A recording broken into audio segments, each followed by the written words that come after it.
Itzal con Canaval y hoy en este video les voy a platicar acerca de la clasificación de los contratos y el procedimiento formulario y extraordinario. Bueno, voy a empezar con la clasificación de los contratos, con los contratos nominados. Bueno, el primero de ellos son los contratos escritos. Estos son los que se perfeccionaban mediante el uso de determinada forma escrita. Estos se clasifican en dos maneras: la norma transcriptiva y los sígrafos y los quirógrafos. Bueno, la norma transcriptiva es la nómina de los cuales son los más antiguos y eran aquellos que se consignaban en los libros de contabilidad del acreedor, no siendo menester que el deudor también los transcribiese. Eran contratos unilaterales y de estricto derecho, que tenían por objeto una determinada cantidad de dinero. Por esto estaban protegidos por la condictio certae pecuniaria para exigir, pues obviamente, su cumplimiento. Luego están los quirógrafos, que consistían en un documento que permanecía en el poder del acreedor, en el que el deudor reconocía su deuda. Bueno, los quirógrafos. Los quirógrafos son contratos que se pueden decir que son más actuales, más recientes y probablemente tengan su origen en el derecho antiguo o en el derecho griego. Se redactaban por partida doble, quedándose copia en el poder del acreedor y la otra en poder del deudor. Generaban verdaderas obligaciones liberales independientemente de la causa o título de la obligación. El siguiente contrato nominado son los verbales. Bueno, estos son contratos de perfección que mediante la pronunciación de determinadas palabras solemnes a través de las cuales las partes quedaban obligadas. Estas se clasificaban en negocios per aes et nam, que es una forma de llevar a cabo diversos tipos de negocios jurídicos mediante los cuales los primeros tiempos de Roma y con el pronunciamiento de determinadas palabras solemnes, la utilización de una libra y de un pedazo de bronce se efectuaba el negocio deseado por las partes. Aquí es donde entra la mancipatio y la nexum. Si el negocio deseado consistía en una transmisión de propiedad, entonces se hablaba de una mancipatio. Si se trataba de un préstamo en dinero con la garantía de que un miembro de la familia quedase como rehén en poder de otra parte, estamos en presencia de un nexum. Bueno, la dictio dotis. Esta es una promesa que efectúa un pater familias respecto de la dote que se le entrega a su hija en el momento de que ésta se case. Dicha promesa se lleva a cabo bajo las reglas de esta forma contractual con el pronunciamiento de determinadas fórmulas. Luego está la promisio iura liberti, que es cuando el esclavo mantenido se comprometía a determinadas cosas hacia su antiguo amo. Luego está el estipulatio, que este es un contrato verbal, unilateral y abstracto en el que el futuro acreedor, o sea, el estipulante, preguntaba al futuro deudor, el prominente, si estaba dispuesto a prometer algo. Esto es entregar alguna cosa o realizar algún servicio, apenas el deudor contestaba prometiendo, quedaba obligado a entregar la cosa o realizar el servicio prometido. El tercer tipo de contratos son los reales. Bueno, estos se perfeccionan mediante entrega de la cosa, pues se dice que después de entregado el objeto, quien lo recibe queda obligado a restituirlo. Bueno, estos se clasifican en cuatro maneras. El mutuo, que es un contrato unilateral, gratuito y de estricto derecho, en el que también se puede llevar préstamo de consumo por el medio del cual una persona llamada mutual le transfiere a otra llamada mutuario la propiedad de determinados bienes fungibles, obligándose a devolver una cantidad igual del mismo género y de la misma cantidad. Luego está el acomodato, que es un contrato signomático imperfecto, gratuito y de buena fe, mediante por el cual una persona llamada acomodante le entrega una cosa no fungible a otra llamada acomodatario, para que ésta la use para determinado fin y la devuelva dentro del plazo fijado. Y para que este contrato se perfeccione es necesario que el comodante entregue la cosa, conservando tanto la propiedad como la posesión del bien,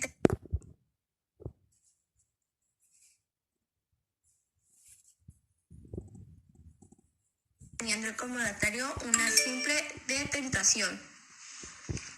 Luego está la depósito. Una persona es el depositante. Este entrega a otra, el depositario, una cosa mueble para su guarda, que debe ser devuelta a su requerimiento. Esto es entonces un contrato sistemático imperfecto. Este es entonces un contrato en el cual es gratuito y de buena fe. Luego está la prenda. Un deudor o una tercera persona entrega una cosa a un acreedor al que llamaremos acreedor prendario para que éste la guarde en garantía de un derecho que estuviese en contra del primero. Es un contrato sistemático, imperfecto y de buena fe y accesorio que sirve para garantizar el cumplimiento de otra obligación. Otro tipo de contrato nominado son los consensuales. Estos se clasifican en intuiti rei e intuito personae. Los intuiti rei son la compraventa y la locatio conductio.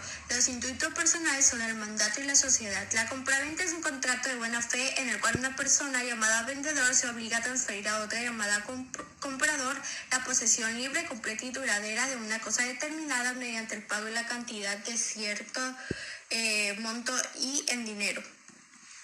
La locatio conducto es cuando una persona se compromete a proporcionarle a otra el goce temporal de una cosa no consumible o bien a ejecutar en favor de ella un determinado trabajo mediante una retribución periódica y en dinero. Intuito personal. Bueno, el mandato se define como el contrato en virtud en el cual una persona encarga a otra ser mandatario de realizar determinado acto por cuenta e interés de aquel.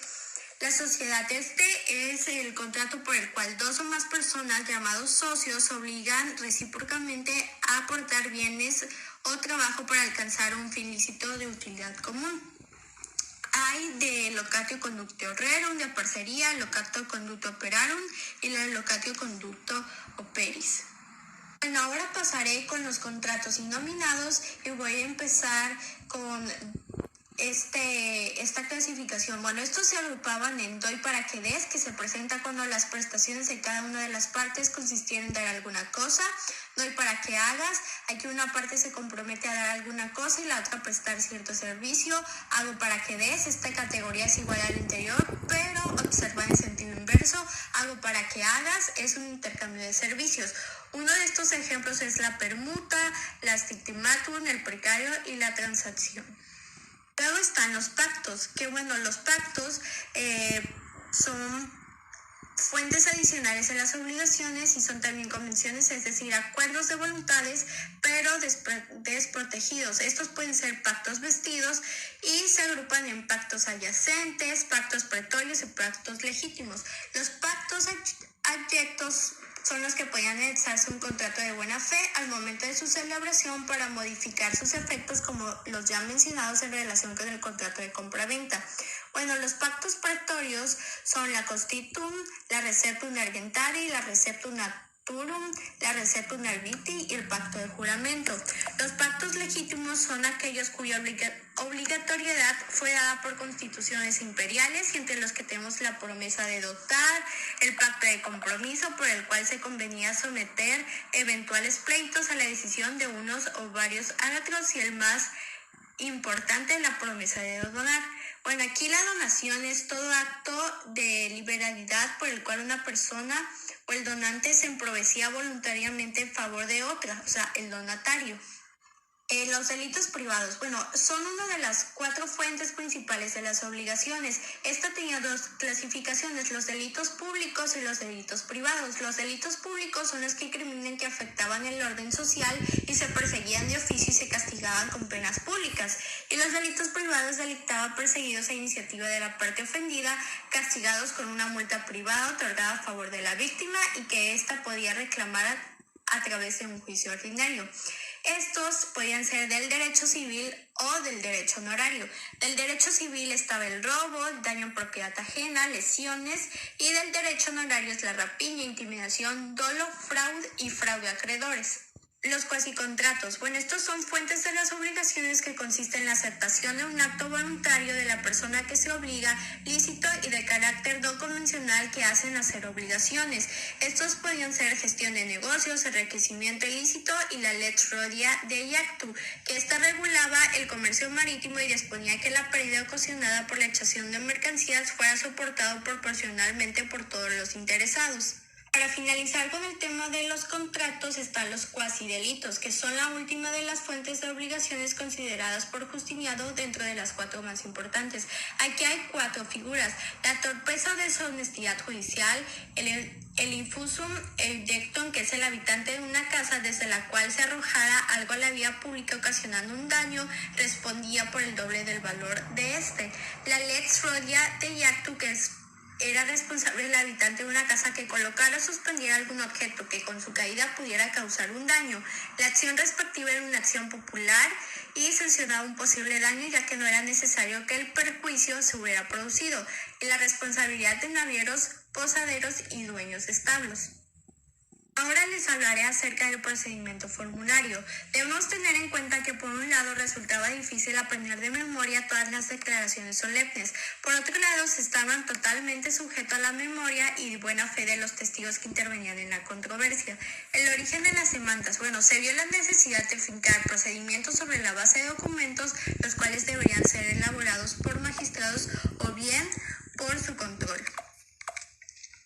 Un sistema que imparte justicia en un principio era la excepción, ya que se utilizaba solamente en los juicios llevados a su tribunal.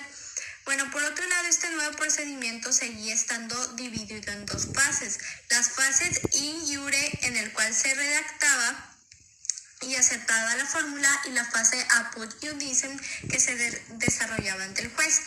La fase in iure, esta se clasificaba en ordinarias y extraordinarias. Las ordinarias era la demonstratio, la intentio, la educatio y la condemnatio. La demonstratio consistía en una exposición de los hechos y señala la causa por la cual se lleva a cabo el litigio. Luego está el intentio, que es la parte más importante de la fórmula, y en ella se indica la pretensión del demandante del actor. La audidicatio, que es la fórmula que le confiere al juez la facultad de absolver o condenar al demandado. Y la condemnatio, que es la facultad a dicho juez de adjudicar total o parcialmente el objeto del litigio. Esta parte de la fórmula solo existe en los casos en los que se ejerce una acción divisoria. Las extraordinarias tenían una clasificación que era excepciones. Se colocaban a continuación del intento como una condición negativa, y las prescripciones, que eran partes que procedían de la demonstratio y en algunas ocasiones las reemplazaban en el interés del demandante y en otras en el interés del demandado. Las excepciones tenían otras subclasificaciones: las parentorias, que podían ser opuestas en cualquier momento y destruyen totalmente la acción, y las dilatorias, que solo pueden ser opuestas en cierto momento y paralizan la acción temporalmente. La litis contestatio. Este es el último acto llevado ante el magistrado. Con él se termina la primera fase del procedimiento, la fase in iure. A partir de este momento el proceso está completamente entablado, es la piedra angular del proceso.